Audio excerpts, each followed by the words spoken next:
Human beings have a problem when it comes to scale, and and human beings have a problem when it comes to time, exponential growth, and large numbers.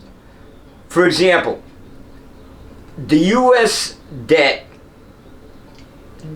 every minute expands by $2.5 million. That does not cover unfunded liabilities, which is $140 trillion. Unfunded liabilities are Social Security, Medicare, Medicaid, things of that nature. Every 100 days, the U.S. debt adds another $1 trillion. We're talking about 10 to the 12th power. The Earth is 1 trillion meters from the sun. Now, why is all this important?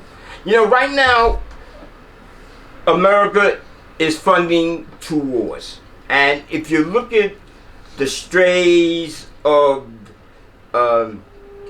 Taiwan, possibly even 3. The U.S. government just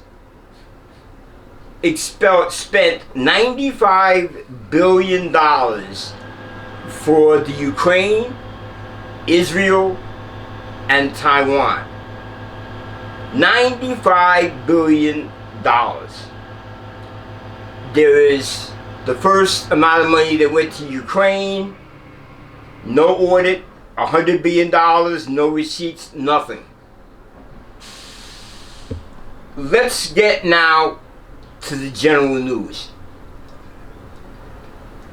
Taiwan Semiconductor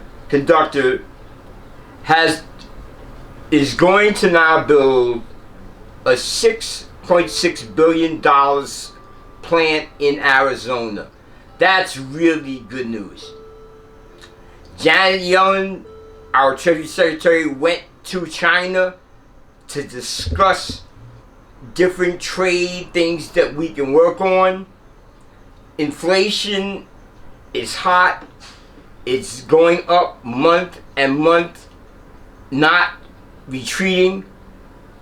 The federal funds rate, which is the rate that the federal government or the Fed, actually the Fed, lends its best partners, that's other banks. They lend them money overnight to make sure that they have reserves in the morning. That is the best possible rate you can get. That's the best rate that any bank offers. And that federal funds rate has maintained at 5.25. Unemployment is still 2.9. There's something called the PMI, which is a formula used by producers of product, which has finally decided to go up, which is a positive thing for the American economy. And the prime rate is the rate that a bank would lend its customer, is still at a high level, almost 7%. This is not a good market for lending, is what I'm saying. Mortgage rates are at a 30-year high, over 7%. If you like what you're hearing, please subscribe and be a member. Credit card delinquencies are even up at extremely high rate. $1.5 trillion in credit card debt still rising.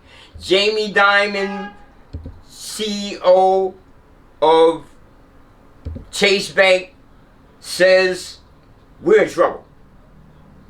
Larry Fink, the CEO of BlackRock, the largest investment company in the world, says he does not expect the Fed to cut as many rates this year as they anticipated.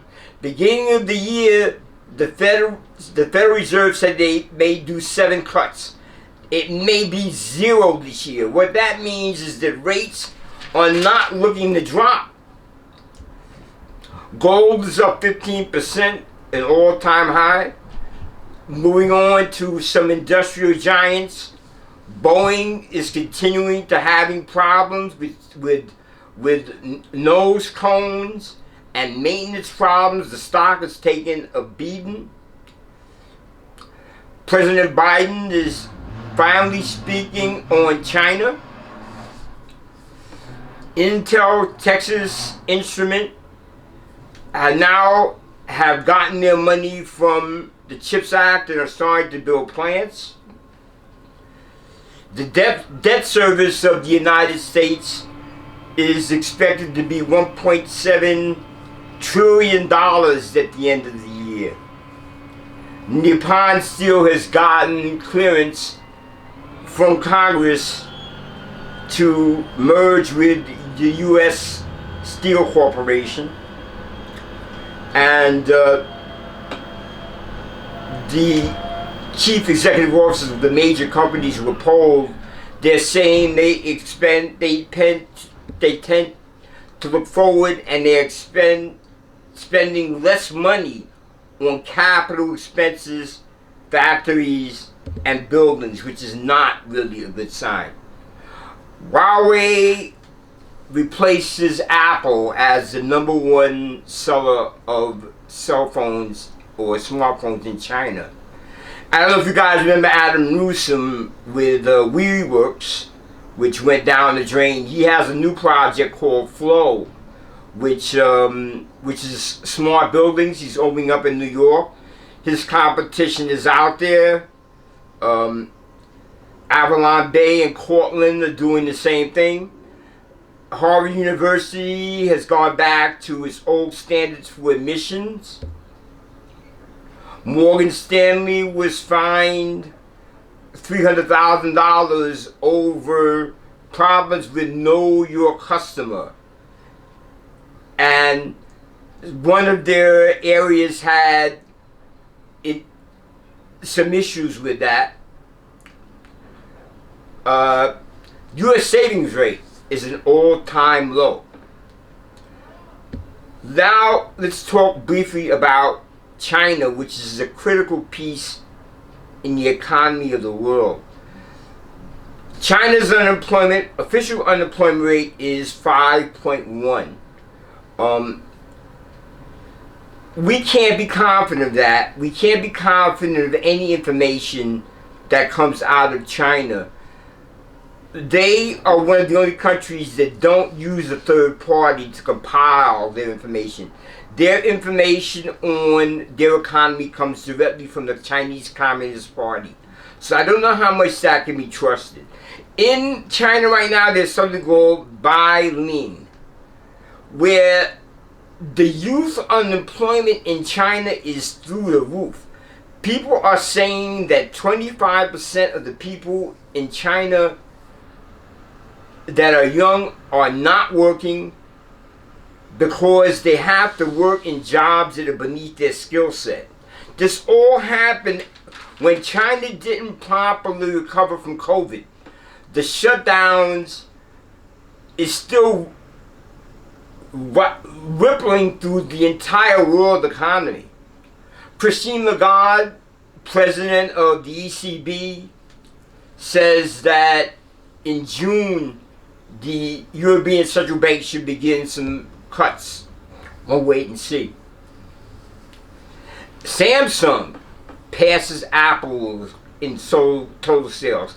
Apple has had a very hard time of it lately, and I think a lot of it is because of the AI issue. Tesla has announced a bunch of layoffs. Foreign aid bill passed $95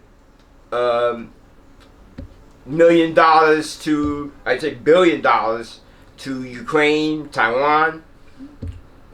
That's good, particularly in Taiwan. The reason why I brought that up is to make sure that the straits of Taiwan stays open.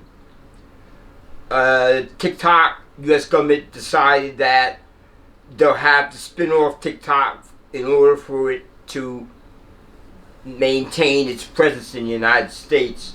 That's basically the summary. Hope you liked it. And if you did, give me a thumbs up and leave some comments below. Thank you.